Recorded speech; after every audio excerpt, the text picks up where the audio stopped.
विक्रांत को देखते ही नीतू पूरी तरह से संभल जाती है और अपने पैरों पर खड़ी हो जाती है। यह देखकर हर कोई हैरान रह जाता है। इसी के साथ फाइनली विशाखा और मल्ला के घटिया प्लान से भी पर्दा उठने वाला है। जी हां दोस्तों, सीरियल मन्नत की आने वाली कहानी में जबरदस्त और बेहद इंटरेस्टिंग मोड़ देखने को मिलने वाला है। लोहड़ी के इस खास फंक्शन में आखिरकार वो पल आ ही जाता है जिसका दर्शक बेसब्री से इंतजार कर रहे थे। विक्रांत और मन्नत आमने सामने आ जाते हैं। दोनों की आंखों में पुराना दर्द, गलतफहमियां और अधूरे सवाल साफ दिखाई देते हैं। माहौल पूरी तरह इमोशनल हो जाता है। इसी बीच आपको बता दें कि जब भाई नीतू और रॉनी को यह पता चलता है कि दुआ मुंबई गई है तो वे काफी खुश हो जाते हैं। उन्हें लगता है कि शायद अब सब कुछ ठीक हो जाएगा। इस खुशी का असर नीतू की सेहत पर भी पड़ता है और उसकी हालत में काफी सुधार देखने को मिलता है। दूसरी तरफ कहानी एक और बड़ा मोड़ लेती है।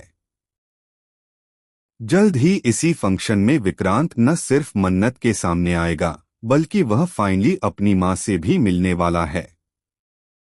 वही मां जिनकी हालत बेहद नाजुक है और जिनके इलाज के लिए दुआ इतनी दूर तक आई थी।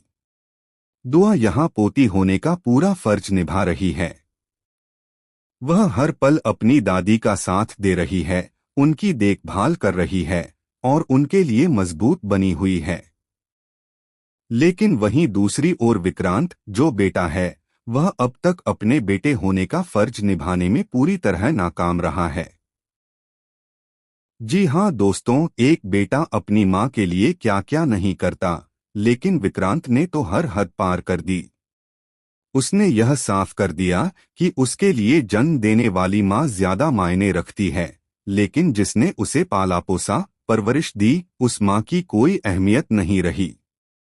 इसी वजह से उसने नीतू को छोड़ दिया और अपनी जिंदगी में ऐसा फैसला ले लिया जिसने सबको तोड़ कर रख दिया। लेकिन अब कहानी बदलने वाली है। शो में जल्द ही एक बेहद इमोशनल और पावरफुल मोड़ आने वाला है, क्योंकि फाइनली नीतू पूरी तरह ठीक होने वाली है और अपने पैरों पर मजबूती से खड़ी होगी। यह पल सिर्फ नीतू के लिए नहीं बल्कि पूरे परिवार के लिए बेहद खास होगा। इतना ही नहीं, नीतू अब सिर्फ खड़ी ही नहीं होगी बल्कि वह विक्रांत की आंखें खोलती हुई भी नजर आएगी।